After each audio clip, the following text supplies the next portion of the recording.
Mga kapapsi, nagluluto po ako ng pork adobo. Yan. Napakasimple lang itong gawin ko mga kapapsi, pork adobo. Hindi ko na lang pinapakita sa inyo pa isa-isa dahil alam naman nyo pag pork adobo, napakadalang gawin niya. Yan. Bumili lang ako sa palengke ng 1 kilo. Magkakatalo lang ito mga kapapsi kung paano natin siya papasarapin at palansahin natin. Yan, pinakuluan ko na yan. At saka yung pinapakulo niya, yun ang nilagay ko dyan. Yun ang pinapapalambot ko sa kanya. Dahil yung pinapapakulo, timplado na yun. Malasang-malasa na yun mga kapapsi. Yan na mga kapapsi. Oh. Yan, yan. Kulong-kulo na siya. Babawasan lang natin siya ng kunting tubig. Saka natin siya, Tapos maglalagay tayo ng black beans. Black beans ang nilagay ko. Yan. Saka yung paglalagay nyo ng black beans, huwag kayong masyado maglagay ng asin o tuyo. Kasi yung black beans, maalat na yan. Pati yung sabaw, nilalagay ko na.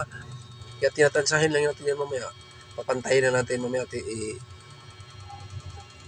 Titikman natin siya mamaya kung ano ang lasa. Yan mga kapapsi, oh. Yan, di ba? Naglagay lang tayo ng asukal. Nagdagdag lang ko ng asukal. Nilagyan ko na yung asukal. Kaso lang, mangigababaw pa yun yung alat. Kaya dinagdagan ko siya kunti para pumantay siya. Diba, napakaganda tingnan. Oh. So, maglagay tayo ng oyster sauce.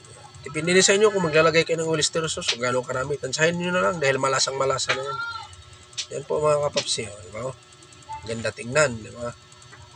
Depende na sa inyo din yung sabaw kung gaano nyo pabawasan nyo pa ba o hindi na. Tansahin lang nyo. Yan, sa akin, medyo may sabaw siya konti kasi hindi man pwedeng tuyong-tuyo. Hindi mo malasahan ang gusto.